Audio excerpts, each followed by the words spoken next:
మీకు వచ్చేటట్టు చేపిస్తాం మేము. దయచేసి ఆలోచన చేయండి. మరి నడిమిట్లో బీజేపీ వాడు ఉన్నాడు. ఇక ఇది కాంగ్రెస్ అని కథ. బీజేపీ వాళ్ళు బయలుదేరి ఓటేయమని విన్నారా? బీజేపీ వాళ్ళ కథ బండి తిరుగుతున్నట్టుంది అప్పుడప్పుడు ఊళ్ళో పొన్న చూసిరా. ఆ బీజేపీ పార్టీకి ఒక ఆయన రఘునందన్ రావు అని నిలబడ్డాడు, పోటీ చేస్తుండే. ఆయన కూడా ఆయన కథ కూడా చూపిస్తా. ఆయన మొన్న దుబ్బాకలో మన రామలింగారెడ్డి గారు చనిపోతే ఉప ఎన్నిక వచ్చింది. ఆడ ఎలక్షన్లు ఏం చేసిండు, వచ్చి నన్ను గెలిపింది, రైతులకు మనిషికి 2 ఎడ్లు ఇస్తా, ఓ నాగలిస్తా అన్నాడు. నన్ను గెలిపింది, నా సొంత డబ్బులతోని నిరుద్యోగ భృతి ఇస్తా అన్నాడు. నా బిడ్డ డాక్టర్ చదివింది, దుబ్బాకల దవాఖాన పెట్టి ఫ్రీగా వైద్యం ఇస్తా అన్నాడు. నరేంద్ర మోడీకి చెప్పి రైలు వేస్తా అన్నాడు. టెక్స్టైల్ పార్క్ పెడతా అన్నాడు. పాపం దుబ్బాకోలు నమ్మిర్రు, ఓటేసిర్రు. ఓటేస్తే 4 ఏళ్ళైంది గెలిచి ఒక్కటి కూడా చేయలే, ఒక్క హామీ కూడా అమలు కాలే. జనం ఊకే మోసపోతారా? ఒక్కసారంటే ఆగమవుతారు. మొన్న ఎన్నికలు జరిగితే అదే దుబ్బాకల బండకేసి కొట్టింది కదా అంటే కొత్త ప్రభాకర్ రెడ్డిని 54,000 ఓట్లతో గెలిపించింది. మనకు మెదకు మరి కొత్తగా దుబ్బాకలో కంటే మనసున పట్టింది ఆయన సంగతి. మీడ కూడా గట్లనే మళ్ళీ ఆ ఓటు చెప్తే మనం గిట్ట మోసపోయి ఇక్కిరి. ఒక్కసారి ఆయన వీడియో చూడండి ఏం చెప్పిండో. ఖచ్చితంగా ప్రతి రైతు కుటుంబానికి భారతీయ జనతా పార్టీ మాట్లాడితే ఊరందరికి శత్రువు అవుతుంది. ప్రతి నిరుద్యోగికి ప్రతి నెల 2,000 రూపాయలు వ్యక్తిగతంగా గెలిచిన మరుక్షణం నుంచే ఇంప్లిమెంట్ చేసేటువంటి కార్యక్రమానికి మన దగ్గర ఒక స్పష్టమైనటువంటి ప్రణాళిక ఉందని చెప్పి మీకు అందరూ కూడా తెలియజేస్తూ మాట్లాడితే ఊరందరికి శత్రువు అవుతుంది. భారతీయ జనతా పార్టీని గెలిపిస్తే నేను గెలిపించిన 6 నెలలలో కేంద్ర మంత్రి తీసుకొచ్చి దుబ్బాకటి టెక్స్టైల్ పార్క్ మాట్లాడితే ఊరందరికి శత్రువు అవుతుంది. పైసలు వేసి గెలిచిన, తప్పు పని చేసి గెలిచిన, తలవలు కొట్టి గెలిచిన, మర్డర్ చేసి గెలిచిన, మర్డర్ చేస్తాను భయపడి ఉపయోగించుకున్నా, ఏమి చేసినా జీత ఒడిసికంగా గెలిస్తేనే మనం అందరం తెల్లగుంటాం, తలకాయ ఎత్తుకుంటాం. భార్యల్ని భర్తలు, భర్తల్ని భార్యను నమ్మకుండా చేయాలి. అట్లా విడదీసి ఓట్లు వేయించేటువంటి కార్యక్రమం మనం మొదలు పెట్టాలి. ఏమన్నాడు చూసిరా? భార్యల్ని భర్తని విడదీయాలట, భర్తల్ని భార్యల్ని విడదీయాలట, ఉన్నది లేనట్టు చెప్పాలట, లేని ఉన్నట్టు చెప్పాలట, అబద్ధాలు ఆడాలన్నట, ఎట్టండా చేసి గెలవాలన్నట. ఆయన చెప్పిన స్పీచ్ గది విన్నారా? గసంటోళ్ళకు ఓటేస్తే రేపు మన ఇళ్ళ పంచాయతీ పెట్టారు. ఇక జర జాగ్రత్తగా ఉండు. వినబడ్డా? మంచిగా అర్థమైందా? మరి అది బీజేపీ వాళ్ళ కథ. కాంగ్రెస్ వాళ్ళని చూసారు, బీజేపీ వాళ్ళని చూసారు. బీజేపీ ఎవరిని ఇచ్చినా అది ఒక్కటి చెప్పుడు నాకేమన్నా. 10 ఏళ్ళ బీజేపీ గవర్నమెంట్ లో 60 రూపాయలు ఉన్న పెట్రోల్ డీజిల్ ధరల్ని 100 రూపాయలు చేసింది. 350 రూపాయలు ఉన్న సిలిండర్ ధరను 1000 రూపాయలు చేసింది బీజేపీ. పేదరికం పెరిగింది, నిరుద్యోగం పెరిగింది, ఆకలి పెరిగింది. బీజేపీ వాళ్ళు వచ్చినాక రూపాయి విలువ పడిపోయింది. ఏదైనా ఒక్క మంచి పని అయిందా? రైతులకు నల్ల చట్టాలు తెచ్చి 700 మంది రైతుల్ని పొట్టన పెట్టుకున్నది బీజేపీ పార్టీ. మరి అటువంటి బీజేపీకి ఎందుకు ఓటేయాలి అని నేను అడుగుతా ఉన్నా. బీజేపీ వాళ్ళు చేసిన ఒక్క మంచి పని చెప్తారే ఒక్కటన్నా? మేము రాముల వారి గుడి కట్టినాము అన్నారు. మరి కేసీఆర్ లక్ష్మీనరసింహస్వామి గుడి కట్టలేదా? కేసీఆర్? మనం కాకపోతే దేవుడు అందరికీ ఉంటాడు. లక్ష్మీనరసింహస్వామి గుడి కట్టాం, అన్ని మాకే ఓట్లేమని గిట్ట అన్నామా మనం? లక్ష్మీనరసింహస్వామి గుడికి పోయి, యాదగిరి గుట్టకు పోయి బీఆర్ఎస్ వాళ్ళు మొక్కినా, బీజేపీ వాళ్ళు మొక్కినా, కాంగ్రెస్ వాళ్ళు మొక్కినా దేవుడు అందరికీ వరమిస్తాడు. దేవుడికి ఒక పార్టీ ఉంటుంది ఎక్కడన్నా? దేవుడు అందరి వాడు. కానీ బీజేపీ వాళ్ళు ఏంటంటే రాముడు పేరు చెప్పి ఓట్లు వేయమంటారు. ఈ రకంగా వాళ్ళు మోసం చేసే ప్రయత్నం చేస్తున్నారు. నీ కడుపుకేం పెట్టిండు? మహిళలకేం చేసిండు? కార్మికులకేం చేసిండు? మా ఎస్సీలకేం చేసినావు? మా ఎస్టీలకు గిరిజనులకేం చేసినావు? ఆడపిల్లలకేం చేసినావు? రైతులకేం చేసినావు? ఎవరికేం చేయలే. ఇక అంతా ఉత్త మాటలే.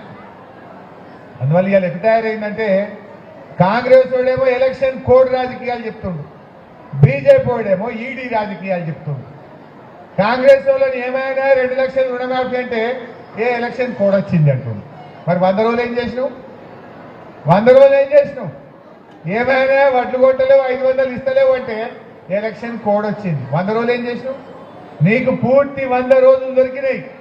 కానీ 100 రోజుల్లో నువ్వు నిర్ణయాలు తీసుకోలేదు, ప్రజల్ని మోసం చేసినావు. ఇలా కాంగ్రెస్ వాళ్ళు ఏమో కోడ్ రాజకీయాలు, బీజేపీ వాళ్ళు ఏమో ఈడీ రాజకీయాలు. బీజేపీకి నచ్చితే దోస్తు, లేదంటే ఈడీ. నచ్చితే జోడి, లేదంటే ఈడీ. బీజేపీ వాళ్ళతో షేక్ హ్యాండ్ ఇస్తే జోడి, కాదన్నాం అనుకో ఈడీ వస్తుంది తెల్లారిగా. ఇగో ఇది ఈ దేశంలో జరుగుతున్న రాజకీయాలు. అందువల్ల మీరు ఆలోచన చేయండి. మన దురదృష్టవశాత్తు పద్మమ్మ ఓడిపోవచ్చు, కానీ వెంకట్రామరెడ్డి గారు బాగా చదువుకున్న వ్యక్తి. కలెక్టర్గా, జాయింట్ కలెక్టర్గా 11 ఏళ్ళు మన జిల్లాలో పనిచేసిండు. పాపన్నపేట కానీ, శంకరంపేట కానీ, టేక్మాల్ కానీ, మన గణపురం కానీ, మెదక్ కానీ, రామాయణపేట కానీ, తూప్రాన్ కానీ, శివంపేట కానీ ఇంచు ఆయనకు పూర్తి అవగాహన ఉన్నది. ప్రజలకు ఏం కావాలో తెలుసు, అన్నీ గుర్తుపట్టాడు, అధికారిగా అనుభవం ఉంది. అటువంటి వ్యక్తి ఎంపీగా గెలిస్తే రేపు ఢిల్లీలో కొట్లాడతాడు, మన పనులు మంచిగా చేయిస్తాడు. అంతేకాదు ఆయనకు మంచి మనసు ఉన్నది. దేవుడు ఆయనకు చదివిచ్చిండు, దేవుడు ఆయనకు ధనం కూడా ఇచ్చిండు, విద్య ఇచ్చిండు, ధనం కూడా ఇచ్చిండు. ధనం చాలా మందికి ఇస్తారు, గుణం కావాలి. ధనం ఉన్నంత మాత్రాన సరిపోదు, గుణం కావాలి. వెంకట్రామరెడ్డి గారికి మంచి గుణం కూడా ఉన్నది. ఎందుకు ఈ మాట అంటున్నా అంటే ఆయన ఎంపీగా పోటీ చేస్తా అనుకోలే. 2014 సంవత్సరంలో మా దుబ్బాక ప్రాంతంలో చేనేత కార్మికులు తల్లిదండ్రి చచ్చిపోతే 2 ఆడపిల్లలు ఉండే. ఆ 2 ఆడపిల్లలు ఆయన జాయింట్ కలెక్టర్గా ఉంటే సంగారెడ్డికి పోయి అమ్మా నాయన చచ్చిపోయిండ్రు, మేము అనాథ పిల్లలం, మమ్మల్ని కాపాడు అని దరఖాస్తు ఇచ్చిండు. ఆయన బాధపడి ఆ పిల్లల్ని దత్తత తీసుకొని ఆ పిల్లల్ని చదివించిండు, ఉద్యోగం ఇప్పించిండు. ఇవాళ ఆడపిల్లల పెళ్లిళ్ళు కూడా చేస్తా ఉన్నాడు వెంకట్రామరెడ్డి గారు. మా సిద్దిపేటలో ఒక ఆయన రైస్ మిల్ అమాలి పనిచేస్తాడు. ఒక ఆయన బిడ్డకు కరీంనగర్లో డాక్టర్ సీట్ వచ్చింది. డాక్టర్ సీట్ వస్తే ఫీజు లేదు, పైసలు లేవు కట్టనీకి. అమ్మాయి ఏడుస్తుంది అని ఆయన దగ్గరికి పోతే తన సొంత డబ్బులు ఇచ్చి ఇవాళ అమ్మాయిని డాక్టర్ చేసినటువంటి గుణం కూడా మన వెంకట్రామరెడ్డి గారికి ఉంది. ఓ మంచి మాట అన్నాడు. ఏమన్నాడు? నేను ఎంపీగా గెలిచినాక ఢిల్లీకి వెళ్ళి గవర్నమెంట్కి వెళ్ళి తెచ్చేటి తెస్తా, అవే కాదు మా కార్యకర్తలు, మా పేదవాళ్ళ పిల్లల చదువుల కోసం 100 కోట్ల రూపాయల విద్యా నిధిని మా ట్రస్ట్ మీద ఖర్చు పెడతా అంటుంది.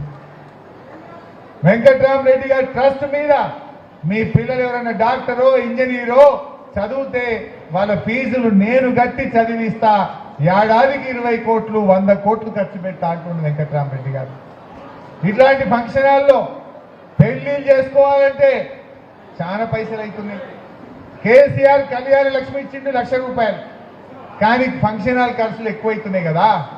కాన్స్టిట్యున్సీకి ఒకటి 9 నెలల్లో ఫంక్షన్ హాల్ కడతా, 1 రూపాయికే ఫంక్షన్ హాల్ ఇస్తా అంటుంది. కరెంటు బిల్లు కూడా నేనే కట్టుకుంటా, 1 రూపాయికే కార్యకర్తల పిల్లల పెళ్లిళ్లకు ఫంక్షన్ హాల్ ఇస్తా అంటుంది. అదేవిధంగా పిల్లలు పరీక్షలు రాస్తే పోటీ పరీక్షలకు ఉచిత శిక్షణ ఇస్తా అంటుండు.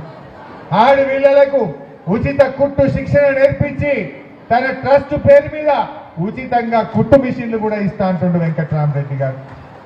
మరి మంచి గుణమున్న మనిషి, పేదల మనిషి, అనుభవం ఉన్న మనిషి మన వెంకట్రామరెడ్డి గారికి మే 13వ తారీఖు నాడు కారు గుర్తుకు ఓటేసి గెలిపించాలని మీ అందరినీ కూడా ప్రార్థిస్తా ఉన్నాం. కార్యకర్తలు ఏమరపాటుగా ఉండొద్దు దయచేసి.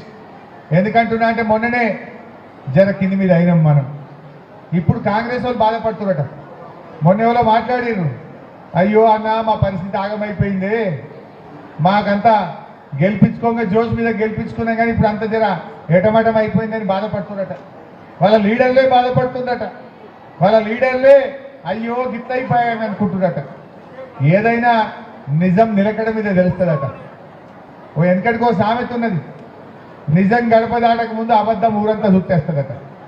మొన్న గట్ల అయిపోయింది మన పని. కాంగ్రెస్ వాళ్ళు అబద్ధాలేమో జోరు మీద ఉరికినాయి టీవీలల్లా, ఆ సోషల్ మీడియాలో. మన నిజమేమో